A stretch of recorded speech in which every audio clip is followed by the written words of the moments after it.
Добрий день, вітаю всіх, хто приєднав. Dear all, hello, my name is Olga Atamanova and I'm happy to greet you in Media Center today. Today we are going to have a very important discussion about the official start of working of the Military Ombudsman's Office. We have Madam Olga Reshetylova Kobylynska and Ruslan Tsyhankov. Accordingly, the first military ombudsman and her deputy. We know that on the 16th of October, our president appointed Madam Olga as a military ombudsman. Previously, it was a decision to launch the military ombudsman's office. And in fact, today we had an official message notification in the Voice of Ukraine, Голос України, about the official start of the office. Madam Olga, can you please talk about this very special body, its functions and priorities? Hello, thank you very much. Thank you for your attention towards our work. I think that people in Ukraine understand very well how much this body is important for the country that is fighting, and we have over 1 million servicemen in Ukraine. Civil society in Ukraine provided advocacy to this matter for many years. In 2024, Volodymyr Zelensky, when he had his speech in the parliament, declared that the military ombudsman office launch will be his priority for 2025. And on the 30th of December, he appointed me as the Presidential Commissioner for the Protection of the Rights of Military Personnel and their families. And it was my obligation to write the law, and together with the lawyers, the representatives of the Ministry of Defense of Ukraine, we worked hard on this law. So the bill was sent to the parliament, and there were discussions in the parliament. There were some political forces and people's deputies that saw it the other way, but we had 2 hearings, and the law was voted. But I would like to explain that the law doesn't mean that the body immediately goes into force, because this is a very complex and long-term process, and there is no such a state institution, state body that started its work so quickly. 3 months, about 3 months, I would say. So we are very quick to start. Me, Ruslan, and our team members contributed a lot of efforts. We worked 24/7 for 3 months in order to overcome all bureaucratic obstacles. Many thanks to our government. They supported us much and worked very quickly with the regulations. Many thanks to the president and his team, and to all state bodies.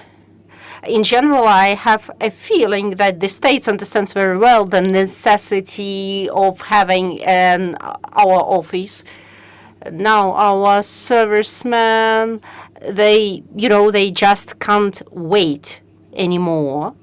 So we contributed as much effort as we could in order to have this official notification in the Voice of Ukraine, Голос України.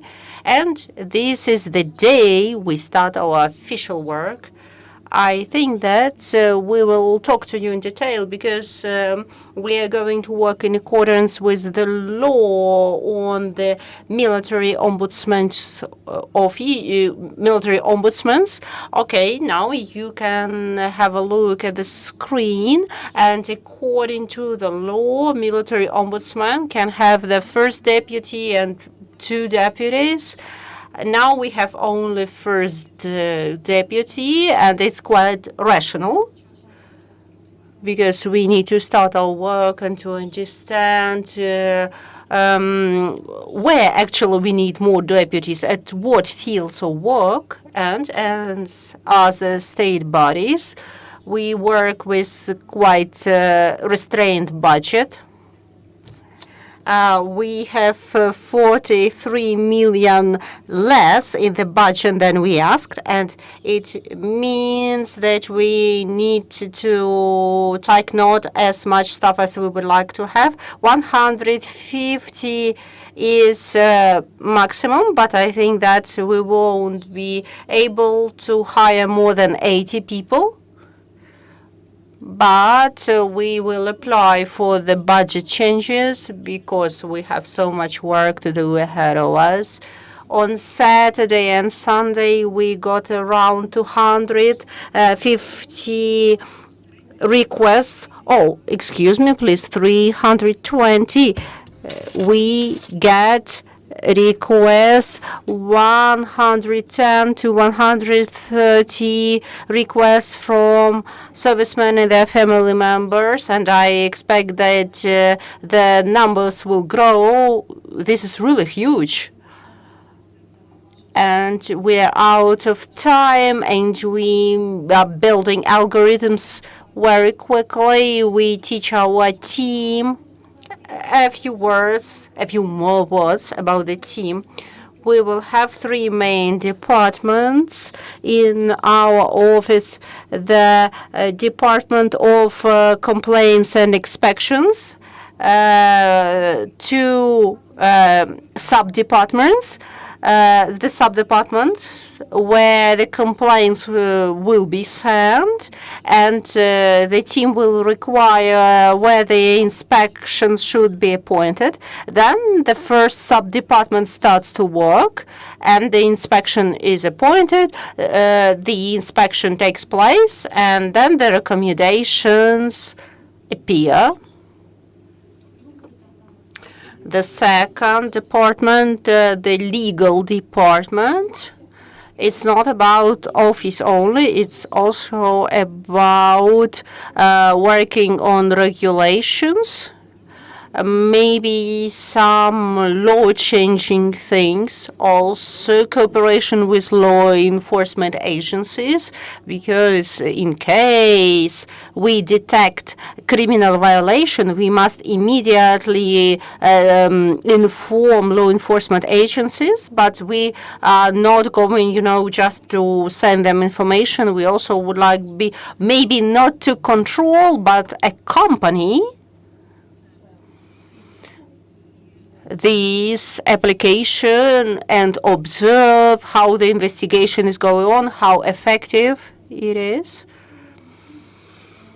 And the third department, it's not about legal changes, regulations, and inspections. The third department must help the defense forces to become better. It's about programs to increase their well-being of servicemen.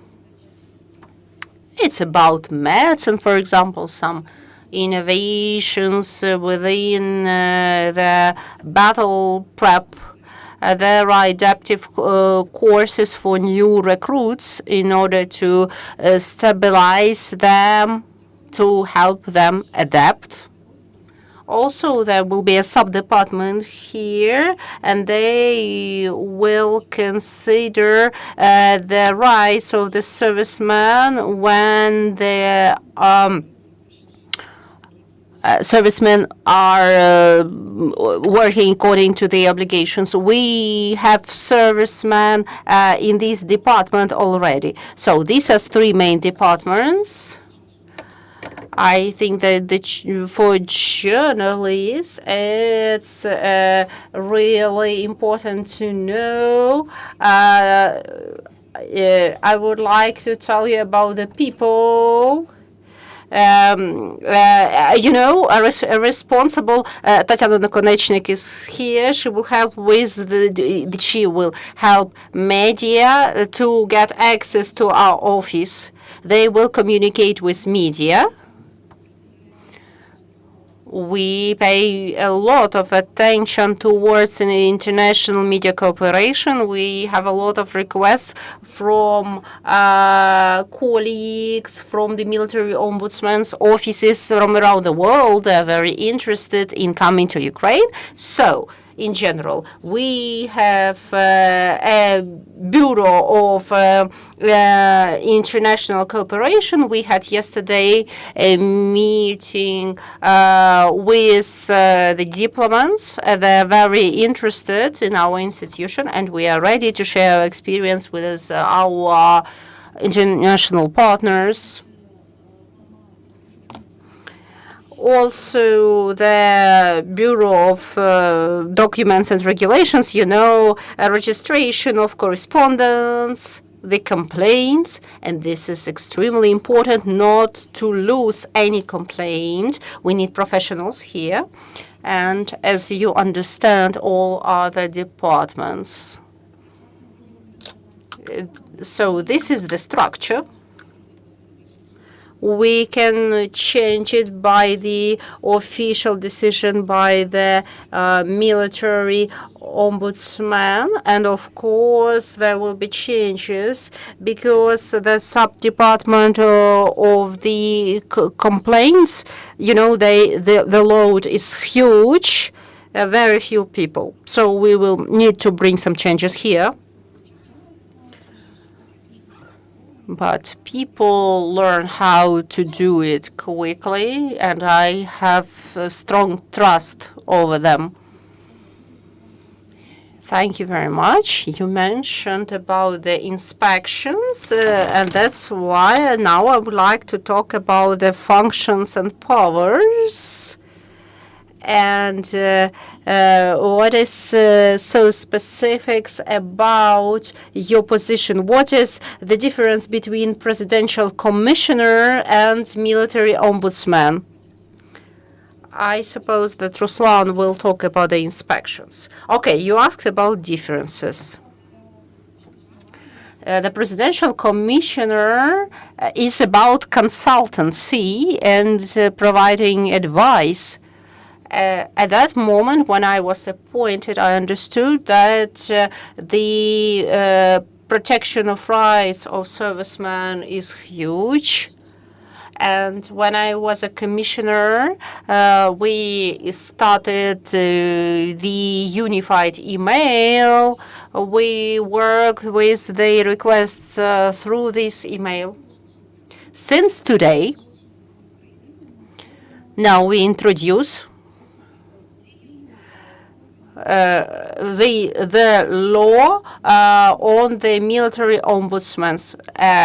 From starting since today, we are not with the applications, but we are into complaints according to the law. And according to the law, we have 10 days to consider the complaint.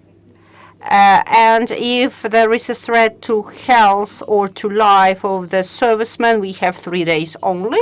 And we must consider and decide how to act.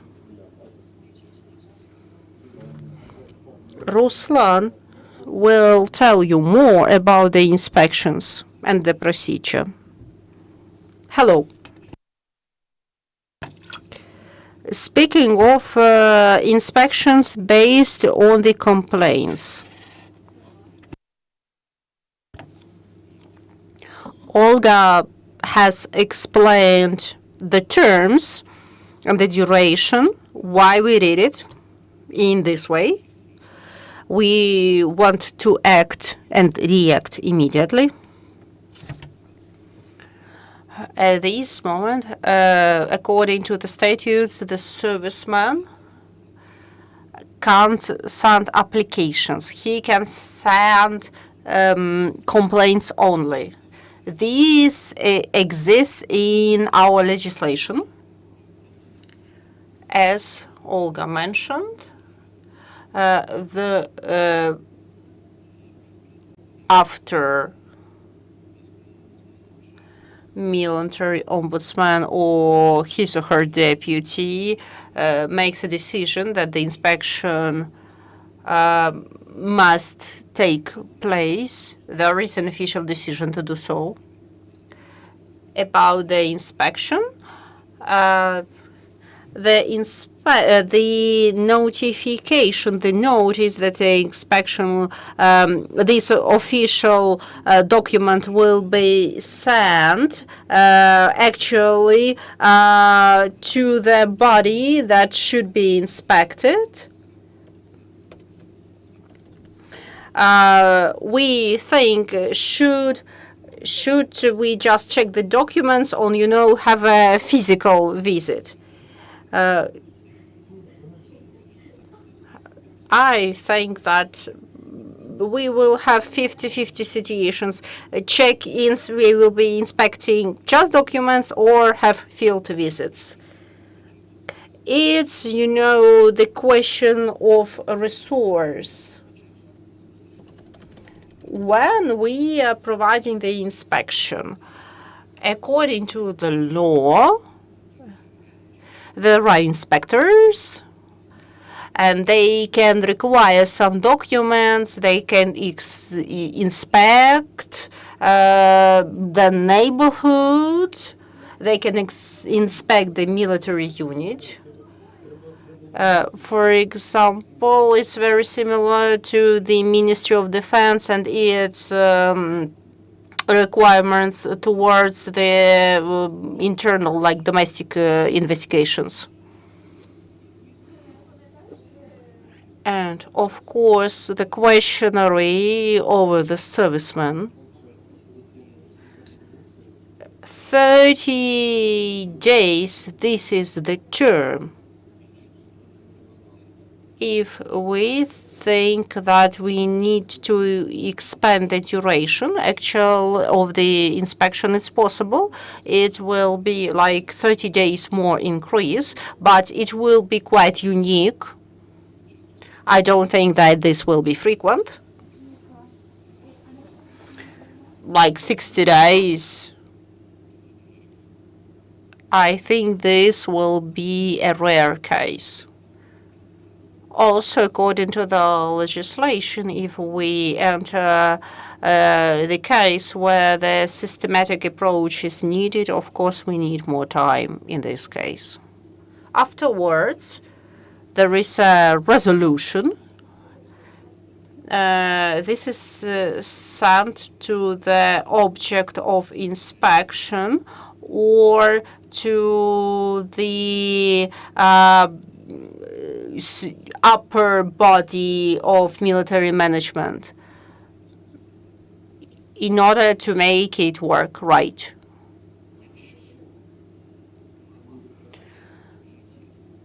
If the commanders don't act according to this resolution of ours, then according to the law, there might be an administrative responsibility. But now in Verkhovna Rada, there is a bill for some changes. We will see if there is a case of violations.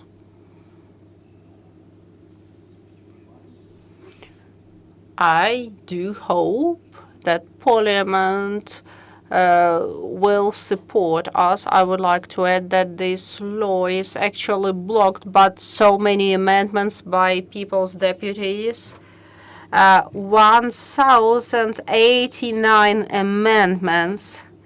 And for me, this also shows an attitude of people's deputies towards their obligations, because a lot of amendments are very far away from servicemen rights protection. But this way, people's deputies are trying to cover some some of their personal interests. So I would like to say officially, dear People's Deputies, please stop blocking it and help us bring to the responsibilities people who don't act accordingly. Now there are resolutions signed or written by military ombudsman or the deputy. Actually, they are obligatory to be implemented. But I would like to say that for us it will be difficult if the commanders will not act according to the resolutions and won't be sure that they will be punished for that. It seems to me that it's not only about administrative responsibility. This also should be about reputation risks for the commanders.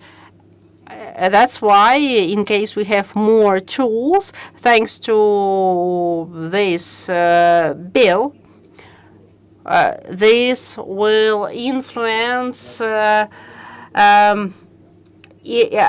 this will be a thing that commanders must consider. How will you inform the author of the complaint? Of course, the author of the complaint will get the resolution, and also he will be informed that the inspection will be appointed according to his complaint, and this is the demand of the legislation, and this is the way we will act.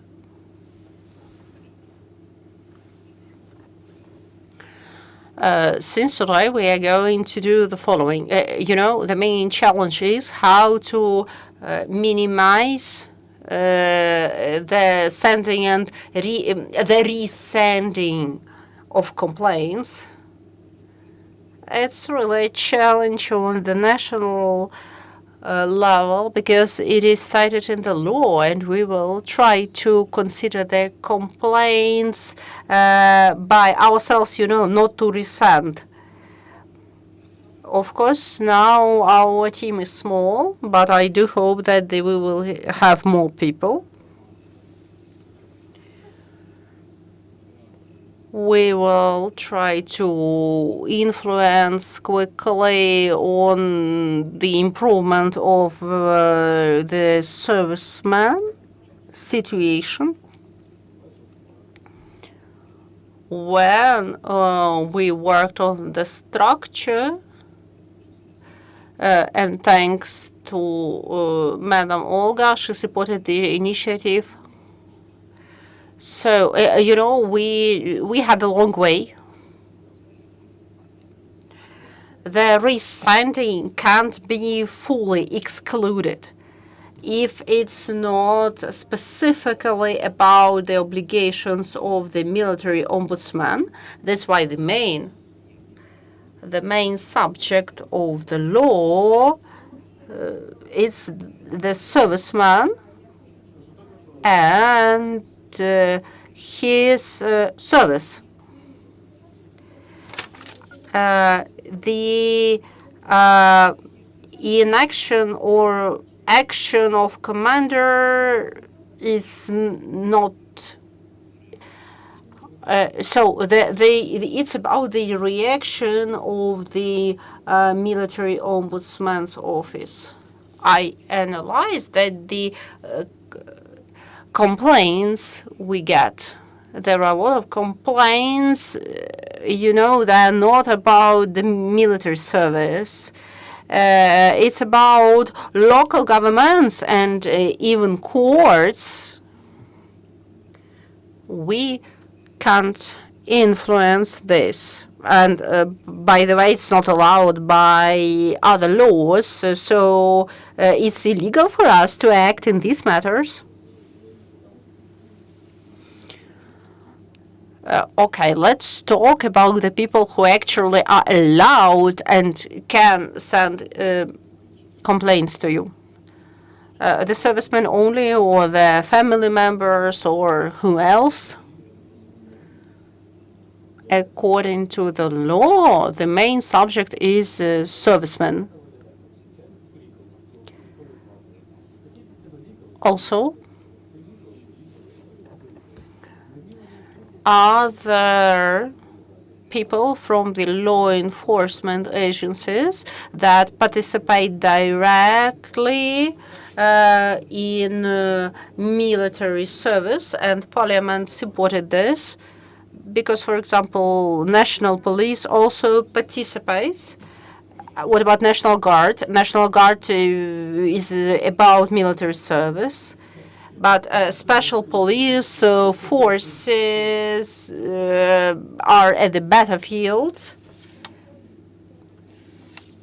One thing about these subjects, lawmakers added to the law people who fight on the occupied territories as representatives of national resistance. And this is very challenging and fragile work when we talk about people that participate in national resistance, and we need to think carefully how to work with this. They also have status of servicemen and also legal representatives of the servicemen. According to the law, it's not stated about family members, but we do understand that some kind of coordination and legal actions will be provided from us, will be also closely related to the family members, because it's impossible to separate. We will try to start some legal initiatives how to deal with family members, but I would like to underline that this is not a norm, and this is not a subject of the law. I mean the family members. If the family members speak about some violations on the service, okay, we will react according to the law. But if it's their own interest, not the interest of the serviceman, then we will react differently. But anyway, we will react. I would like to talk about the priorities. Since 2024, you have been working in this field. I suppose you have a vision of the major challenges of our servicemen, both men and women. Can you sort of name the blocks of challenges? And also, can you tell us about the priorities of the office for the nearest future? I will start with general things, but still they're important. The main priority is to recover the trust of servicemen, to, not even restart, but build the trust of servicemen towards our body, our office, and the state, because the war is very intense and the trust is ruining. We can see the reaction of the servicemen and families towards different initiatives, for example, contract service or information about the start of our office. We see the reaction of the serviceman. They say, oh, one more authority and no good changes. I think that the changes actually take place, but these changes won't be observant immediately. this is a step-by-step thing, but actually we have started the changes. We are working and trying to work on communication and to improve the situation of the servicemen in different situations. We help with evacuation. Actually, we work, but first of all, we can't talk about this work out loud because confidentiality issues. When we want to comment on some things, we face the fact that the directive we wanted to change, actually, it can't be disclosed, or the information can't be disclosed because there is about this, it's writing for the servicemen. That's why I would like to ask servicemen and society, please be patient and give us a little bit of trust. We try to work as hard as we can. Not all issues can be solved immediately. This is the general priority, building the trust. Speaking of details, for us, it's important to work with new recruits because their service and motivation, when they start, it will influence their service in general. We have adaptation courses. Also, we work on the concept of separation of territorial centers of social issues and mobilization. They can't be together. These are two different functions. They can't be unified under one umbrella. When we were on the way here with Victoria Dvoretska, we had a conversation that servicemen have difficulties with mental load. That's why they leave their service, and some of them really would like to come back because they have no access to mental condition in a way that after that can be brought back to their battlefield. The recovery of the serviceman is also a priority. And here we are talking about the support of the armed forces, and the biggest priority is, and all people in the office are working. You know, we learn and we teach our teammates how to work with complaints in a proper way. We are not allowed to skip any of it. And we are open to the critique, and we are ready to be improved. That's why a month and a half we will work hard on the complaints. Step by step, we will strengthen the capacity of complaints. And now we have the email, then we will get chatbot. Chatbot will get the complaints automatically and help to shape it. Then there will be a very short mobile number, telephone number, and the hotline with operators also will come into force. Also, there will be an opportunity to complain via the application of the Army Plus application. We are in progress.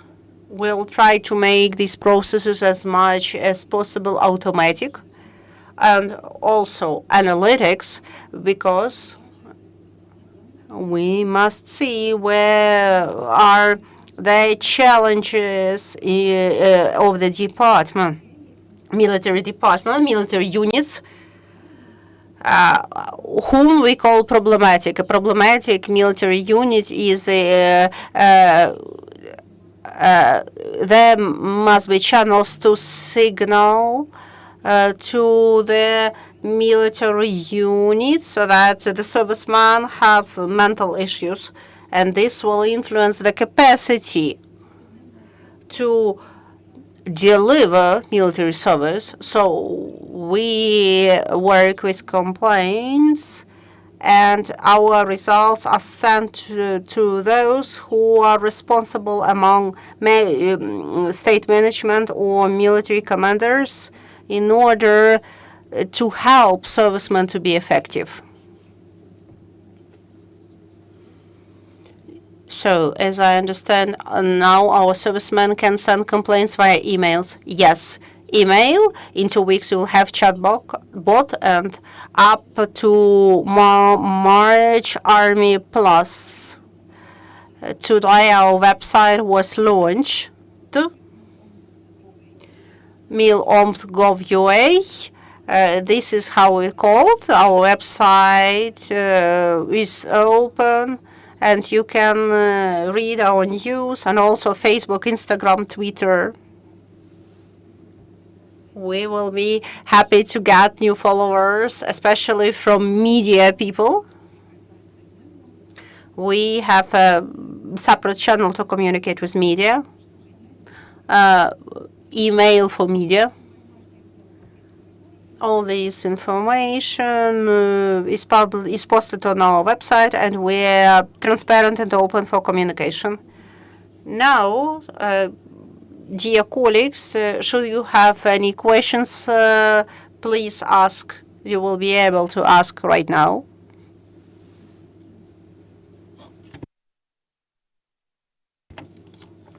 Hello, Max Gunder, Reuters. You said that now you get a lot of complaints. Can you mention the categories of the complaints? What categories are the most problematic? With your permission, I'll answer. Medical support, transfer from one unit to another unit. Big percentage, really big.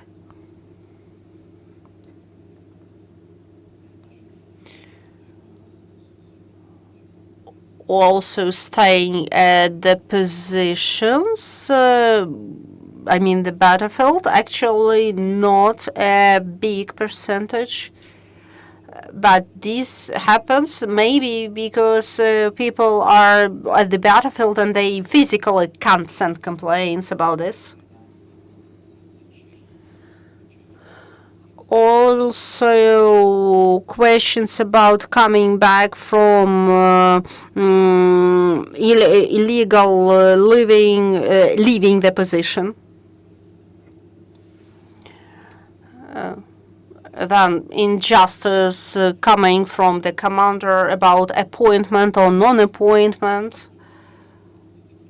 Also, these things exist. I try to answer.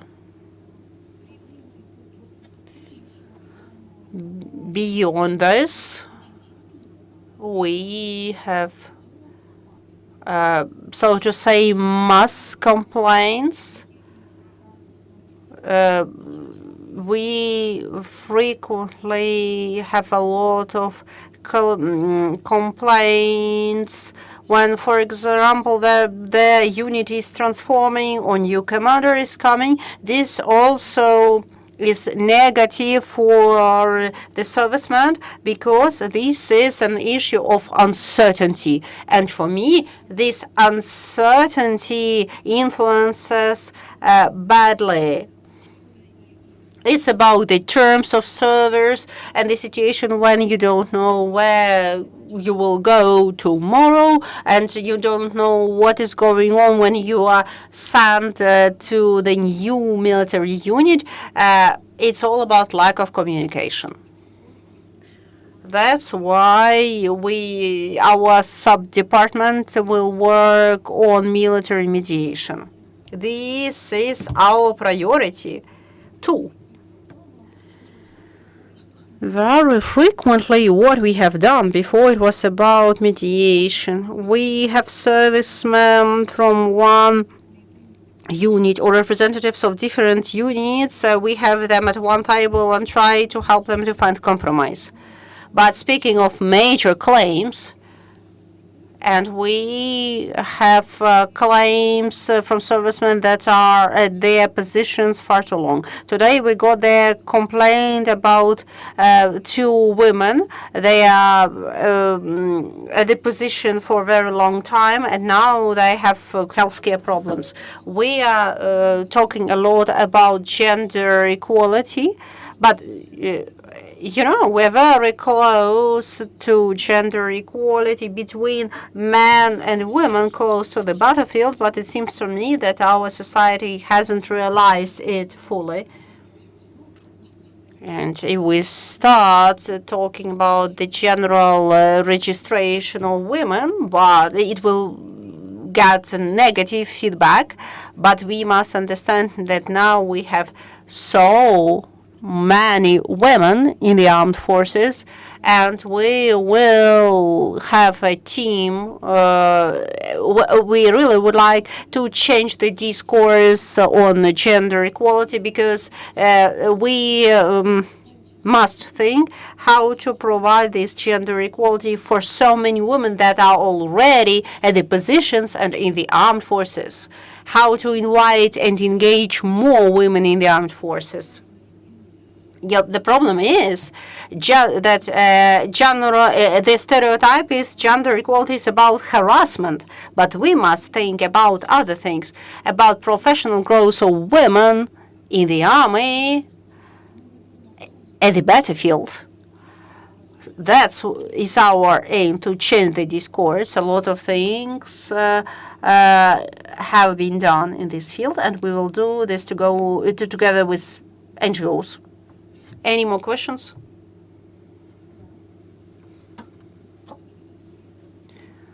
Yulia Kiriyenko, 1+1. Can you tell us more about the control of implementation of your resolutions? Because we understand that sometimes it's impossible to evacuate, and there are situations when they do not want to evacuate, or this is one case. Criminal situation and the law enforcement, this is understandable. How the office plans to control and to interact with commanders in order to get your resolutions implemented.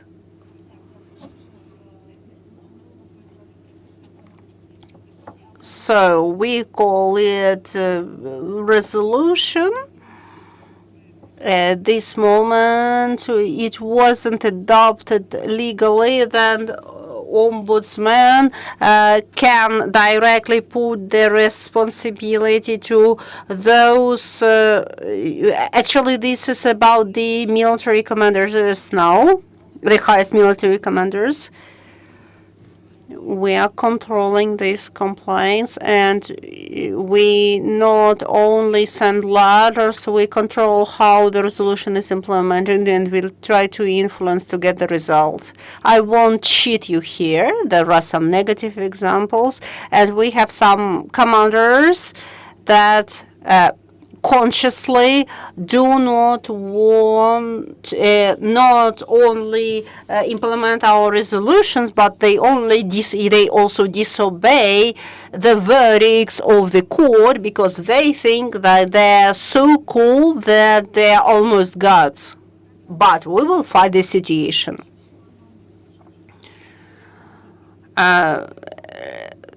These cases happen. But at this moment, it's not solved. But I do hope we will get enough tools to work with the situation.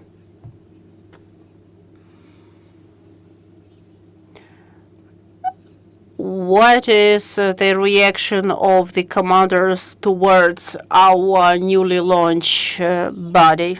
Actually, their feedback is positive. the representatives of very famous brigades, actually, they are first to communicate with us because they do not want us come and visit them. But I didn't have a single case when I sent a message to commander and got zero reaction. There is a reaction. But this is the issue of effective implementation of our resolutions. And I think this is our responsibility. But, I don't want us to be seen as the body of punishment. We are the subsidiary body of the president. For now, I can say that I had a big conflict with commanders. No, all commanders and on all levels, they are ready to communicate. But I think we will see the result when we will have changes in the system.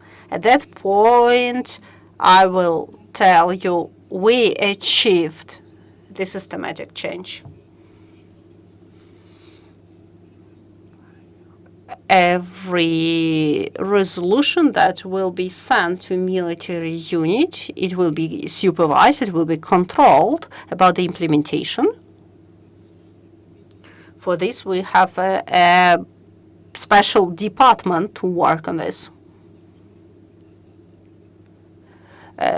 Speaking of our lack of possibility, to issue the administrative protocols, actually, we have other state bodies whom we can ask to do it. I don't think this will be a big challenge, unless we will get this legal tool. We will use other tools. Thank you. Any other questions? Please let me know.